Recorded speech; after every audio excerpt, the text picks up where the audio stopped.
Welcome to the Female Founder Unplugged podcast, a show for women entrepreneurs who want to build, grow, and lead successful businesses and high-performing teams. I'm your host, Lindsay White, leadership coach and people strategy expert, here to bring you unplugged conversations with a variety of amazing guests who share expert advice and real actionable people strategies for your growing business. Ready to get unplugged? Let's jump in. Wow, have I got a great episode for you today?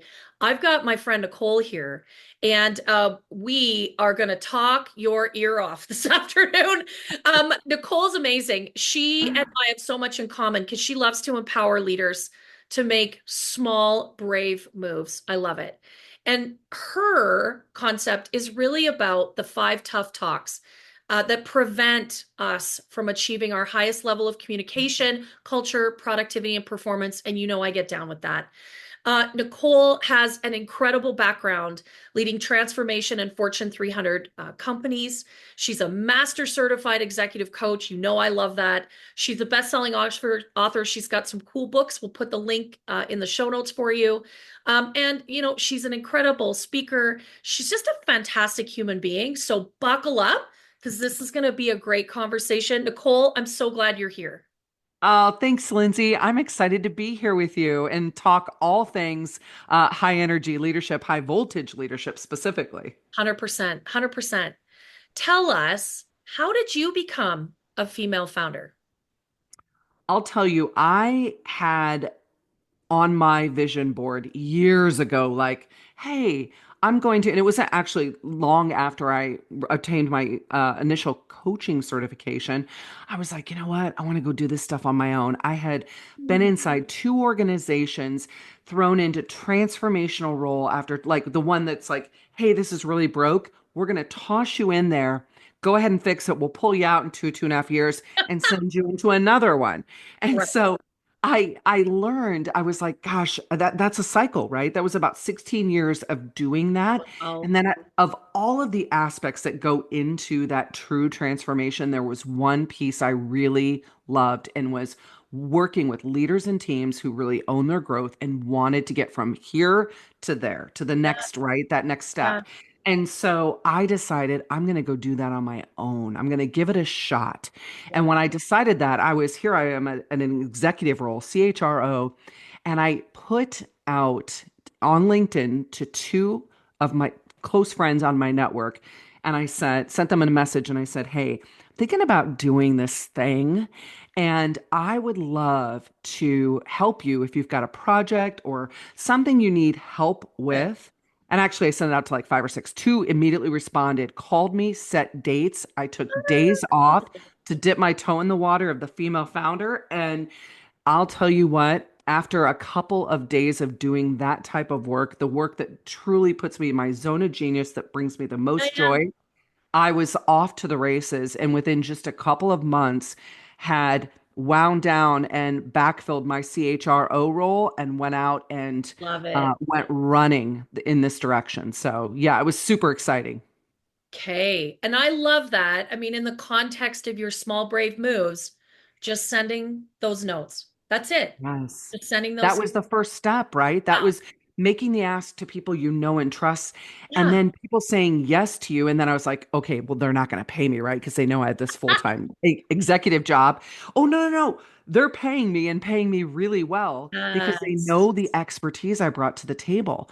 And I was like, oh, this gets even better, right? And then it was like that, it Oh, was one series of small, brave moves after another that sweet. led me into some pretty incredible projects with, I'll tell you what, one of them was a Fortune 10 company, GE at the time, Fortune 10, and building a coaching program Love it. for one of their businesses. And I'll tell you what, it changed everything for me. I bet. I bet. That would be fun.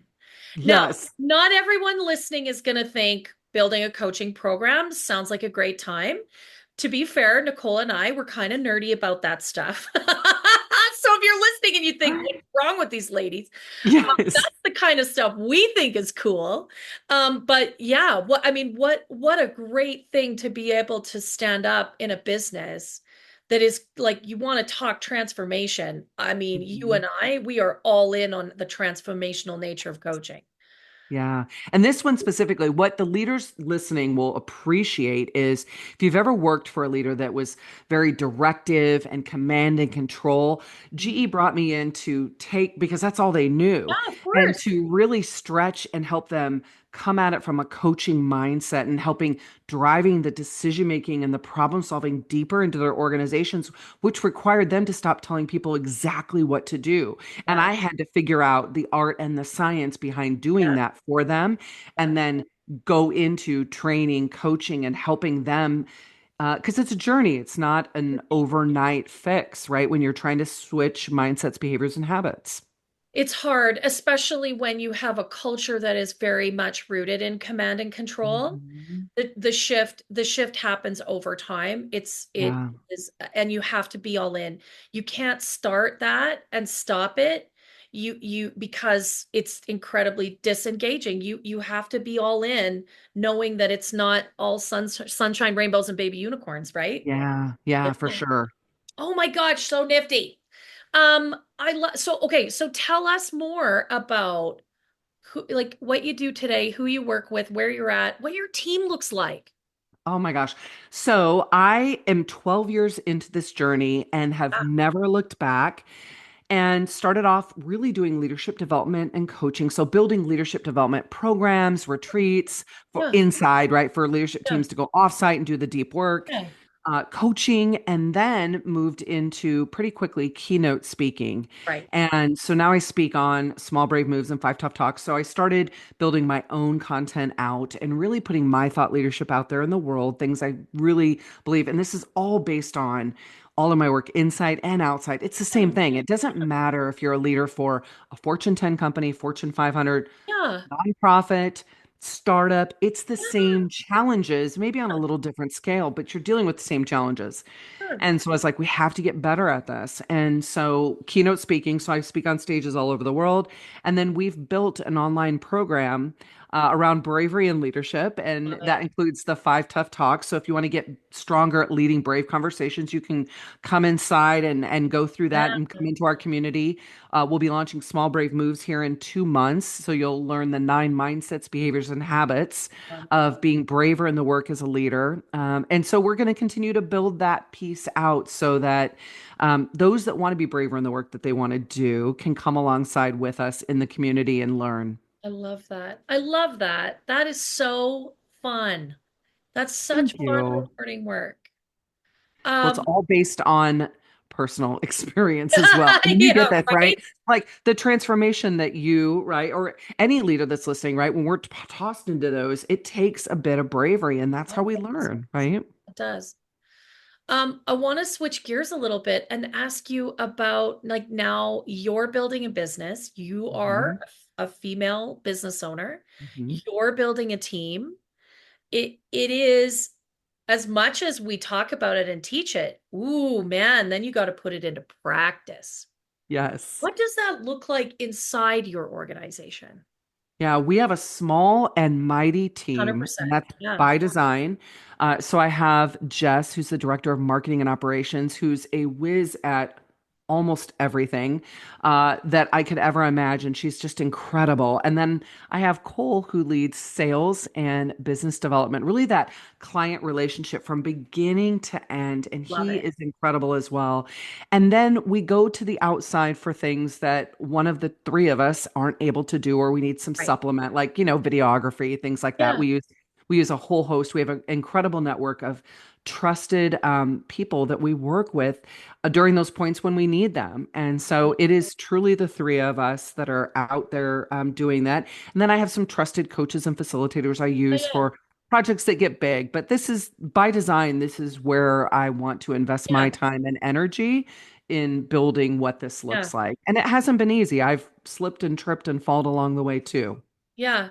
Well, and I think so. First of all, let me say, I mean, I think a lot of the female business owners that I work with, yeah, it's a combination of employees and, like you said, consultants or contractors that you trust and you really like to work with.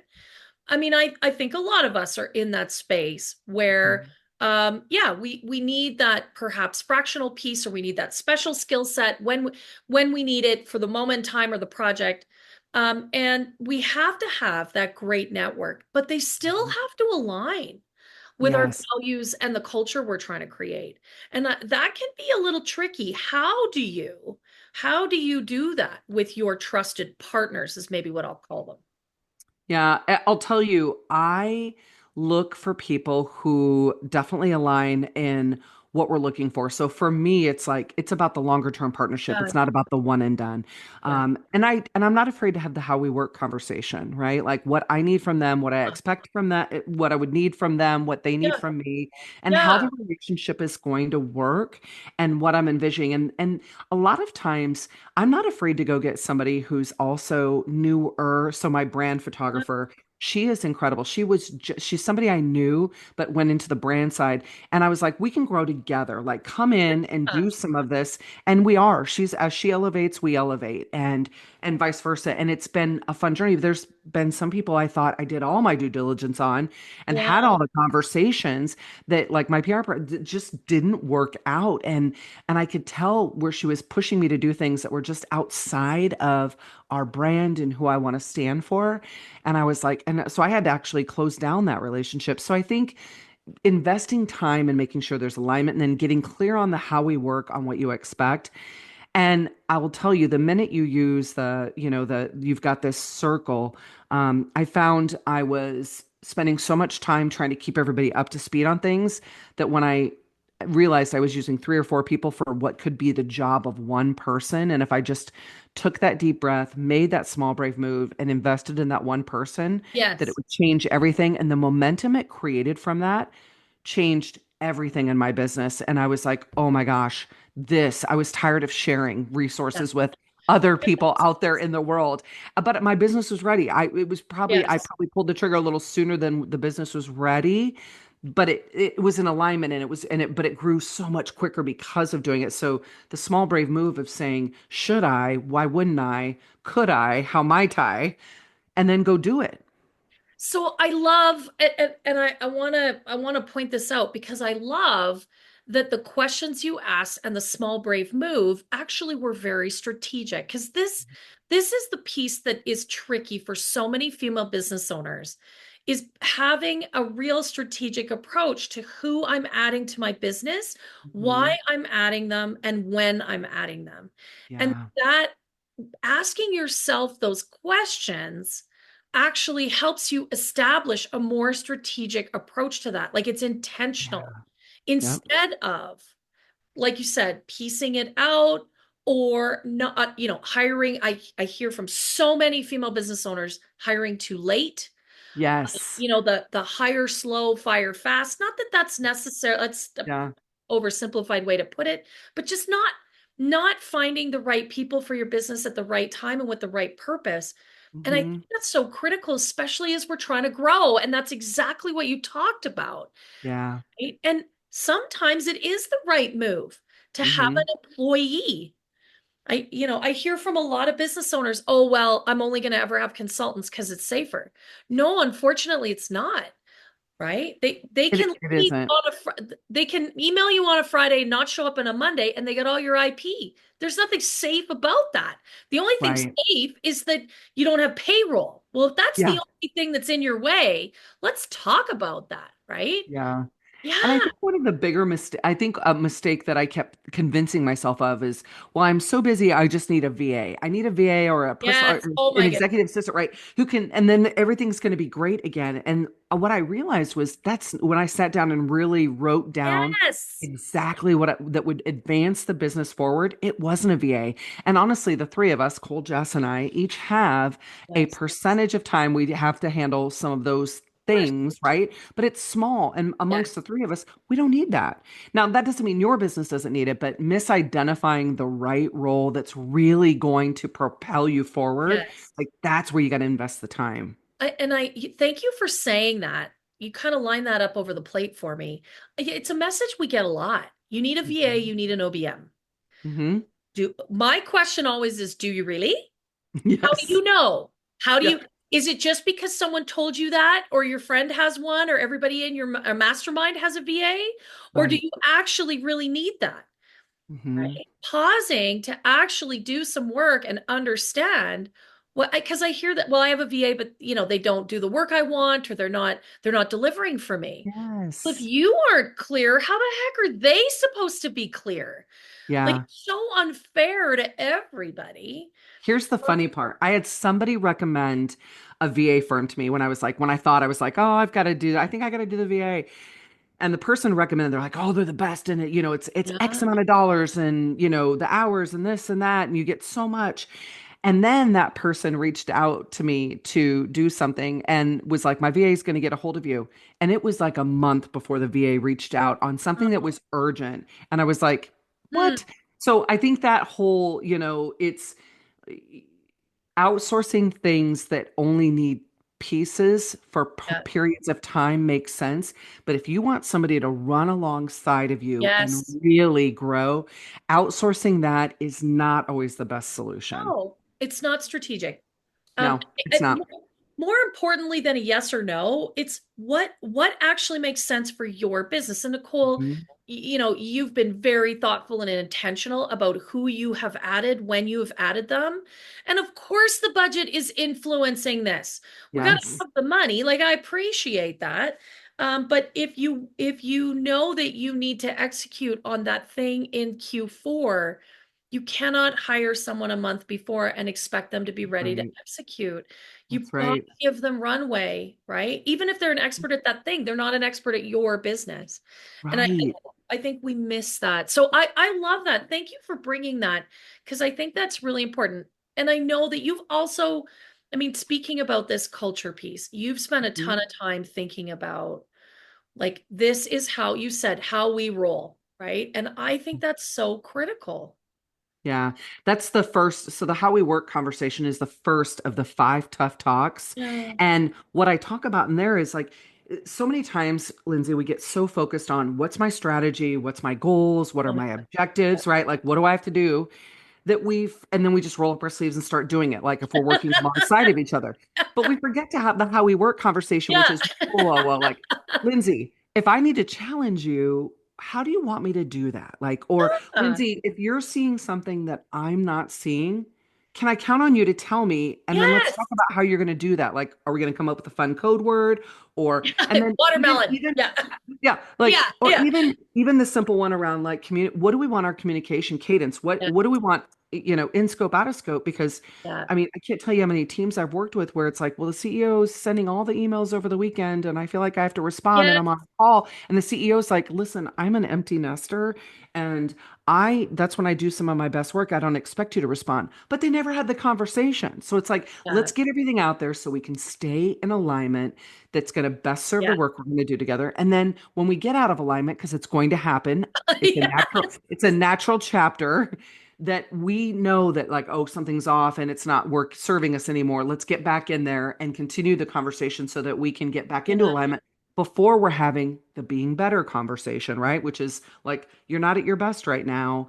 And I'm not sure why, right? And so this really helps us stay just so aligned. And we start myself and our team every Monday morning. We do a quick alignment meeting, and we go deep on the things, and we're off running. And then we do Yeah. a huddle at the end of the week to Love close it. out if there's anything missing, and that helps us stay in alignment, Yeah. not just around the goals, but what we need from each other. And what the first question we ask is there anything that you're seeing that I might not be seeing? We ask that of each other so that we can get anything out there that may need to come out that some to ensure that we're in flow and ease throughout the week. See, and I love that, because I think what that does is it creates a space where everyone feels like they're important and respected and contributing. So often, I think, as small business owners, we feel like we gotta know it all. Like, Mm-hmm. we gotta be in charge of all the things. Mm-hmm. And in fact, that is not a business strategy. Yeah. Doing Yes. are you chief executive officer, or are you chief everything officer? Because those two things are not the same, right? And I think Yes. we do. We believe that somehow we have to be the best and the smartest and the Yeah. fastest and the most, and in fact, we hamstring our team because they bring us important data. They Yeah. have different perspectives, different skill sets, different outlooks. And without that, we're Yeah. missing valuable information in our business. Yeah. I love it. Jess on my team talks about, she does a good job of, she's like, Nicole, I'm taking this so you can stay in your zone of genius. Yes. And I'm like, and it's a good reminder because sometimes I'm like, and it's my need to help or feel like I'm doing Yes. enough for the team on certain things. She's like, no, no, no. I just need you to stay over there in your zone of genius. I've got this. And I'm like, understood. Like, makes complete sense. Thank you for reminding me that because I feel like my need to help and serve, or you went back to people pleasing. Like, my need to please Oh, is, 100%. right? Like, I want to make sure that they're cared for. And Yeah. she's like, I need you to stay over there. And I'm like, understood. Right. Because if you're not going to allow her to do the Mhm. work, you hired her on purpose. Yes. You hired her Yes. because she's really good at she's arguably an expert at Yes. things that you are not. So Yes. why wouldn't you Right. allow her to do the expert things? This, Yeah. I see this a lot, and this is a corporate thing, but also a small business owner thing, Mhm. right? I get it in the mix. And what I do is I actually get in the way. I Yeah. get in the way of the talented human beings doing the great work. I hamstring them and I'm not leveraging their full capacity. Yes. I agree. And that doesn't make sense. Now, if you don't have the right person doing the right things, that's a different conversation. Hmm. But if you believe that you have really smart people in your business and yet you're mixing in, as they say, you're Yes. actually screwing it up. You're Yeah. making it hard. Why would you do that? Don't Oh. stop touching it, as I like to say. Lindsay, you know what I think it is? I think it's because, especially as a female founder, it's like we were so used to having to do it all ourselves 100%. that sometimes we're human and we revert back to Yeah. it. If you're good at you've got the emotional intelligence to recognize, like, oh, yeah, I'm pretending like it was just me again. Like, that's Yes. right. Yeah. I'm not at that, like I'm not there anymore. So let go of it so you can move into fully. But once in a while, and she's really good about doing it in a very caring way. And then I'm like, got Yes. it. You can Yes. still deliver that difficult message with kindness. I also Yeah. think I see this a lot where business owners, when things aren't feeling good, Mhm. um, they double down on the things they are good at. Let me be Yeah. clear, that is a normal human response. When the Mhm. going gets tough, we go back to the things that make us feel good. But the Yes. problem is that's not the work that's going to make the business better. Whether you're Yes. struggling with clients or revenue or leads or whatever it is, or operational stuff, get Yeah. going and mixing back in, trying to pretend like you're back as a solopreneur is Yeah. not going to solve the problem. It's going to make it worse because you're going to make everybody cranky. You're Right. micromanaging. And I Right. think you're right. We have to have the intelligence to recognize that, oh, wait a minute, why am I doing this? Mm-hmm. Well, because I'm not feeling very successful because revenue is down, or we just Hmm. lost a big client, or whatever. And so now I'm mixing in instead of doing the things that are going to elevate us in a strategic and meaningful way. I do. And I think I'll tell you, I go back to that Monday alignment huddle where we have a Ah, very clear, and what that helps us is it helps us stay super clear on who's doing what and when, so that yes. then the baton hands offs or the you've got this, and then we can just go off and run. So there's no, you hear this, I'm sure too, in the leadership world is like, oh, I'm not really clear on all my roles and responsibilities. When people say that, and they're not saying it on my team, but I work with Yeah. leaders and Yeah. teams that do that, where it's like, oh, well, I'm not really sure. It's like, well, that's a level of resistance, right? Showing up in something or a lack the resistance, or there's not enough Yeah. communication happening. Yeah. And then they're like, or the right, not, let me take that back, not the right amount. It's not the right kind of communication. Yes. And so then they go into this weird, this, and it's like, I want everybody to be super clear on what they're doing so we can, again, it goes back to, are you in alignment? And if you get out of alignment, what are you doing to get back in alignment? Yeah. Right. Um, and what I will add to that in a very pragmatic and tactical way is you cannot just give someone their job description when they first start in an organization and then pretend like you never have to look. Well, they should know. They should know. Right, They should know what they're right, doing. It's in there. right, No, no, no, no, no, no, no. You got to talk right. about it all the time. Yes, All the yes, because yes. I hear this. Oh, well, they got the job description. It's right there, saved in a folder. Hmm. You should be talking about what are the accountabilities? How are we communicating? what are the performance expectations Yeah. all the time, not just Yep. once a month or or once a year, all the time. Yeah. That's what makes it real, right? Yeah. It's got to be in Yes. front of you all the time. Yeah. I Yeah. agree. Oh my gosh. Oh my gosh. Nicole, I think we could probably spend the rest of the day on these topics. I As you can know. probably hear, we are both super nerdy and super passionate about all things leadership, strategy, culture, connection, Yeah. communication. I love it. It has been an absolute pleasure spending this time with you. Thank you so much for Me being a part of the too. show.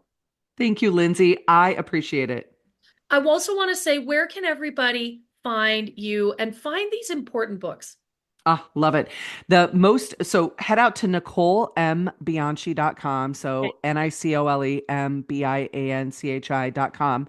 And you will find everything. There's links to get out on Amazon and buy the books. And it talks about all the great offerings that we have and just ways to connect with us or jump in and learn more about what we're doing. I love it. I love it. Yes, I think these are great books that every leader, no matter where you're leading, should be reading. I love it. Thank you. Thank you. Thank you. I'm so grateful for having you here. Thank you. I appreciate you. Yeah, me too. Thank you so much for tuning in to the Female Founder Unplugged podcast. I hope you enjoyed listening as much as I did hosting this conversation. I feel so lucky that I get to connect with such amazing female entrepreneurs.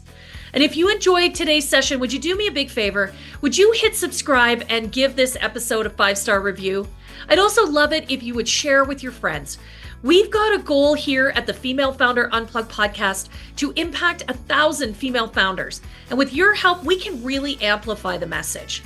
Thanks again for being a part of the show. And don't forget to connect with me at highvoltageleadership.ca. We'll see you next week.